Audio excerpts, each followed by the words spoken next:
Ko te reihi 51 ngā wahine, 11 tau me raro iho te pake ke takitahi, 250 mita he whiringa toa I te wahanga tekei, kei te aratua whā, te whare kura o Mauao, Cambridge High School kei te aratua 5, te kura o te kākaoroa o Pātetere kei te aratua 1, John Paul College, Bethlehem College, Manga ko Tukutuku College kei te aratua 2.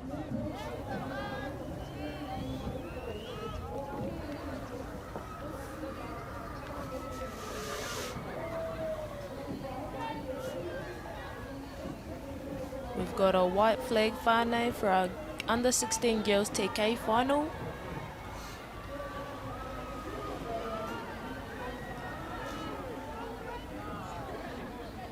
Oh, come up girls.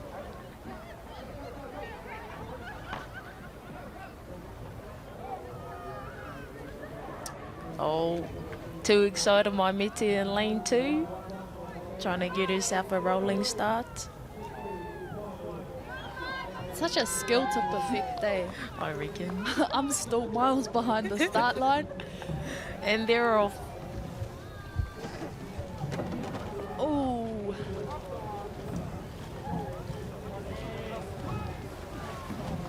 I think that might be Kyla Richardson getting a jump on the rest of the pack.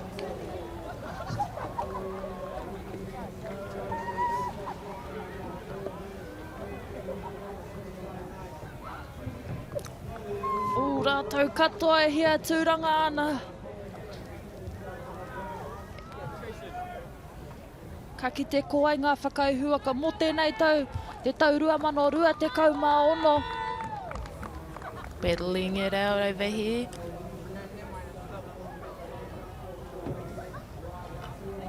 Sometimes it's hard to see your lane.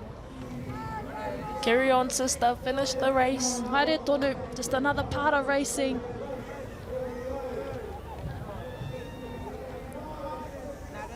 Oh, haere tonu, haere tonu. Paia, I think she's our current leader of the race right now. Me hura wai pēr.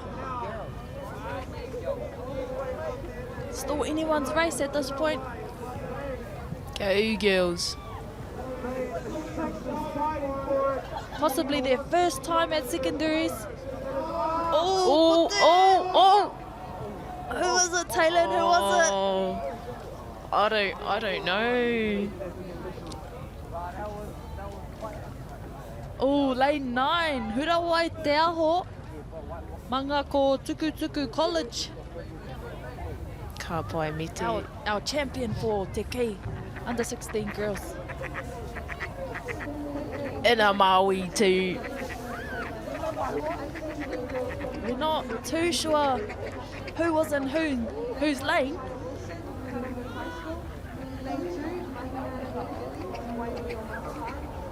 Oh, tight finish.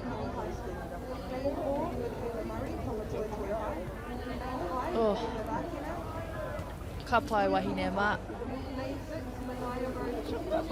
Nicey girls.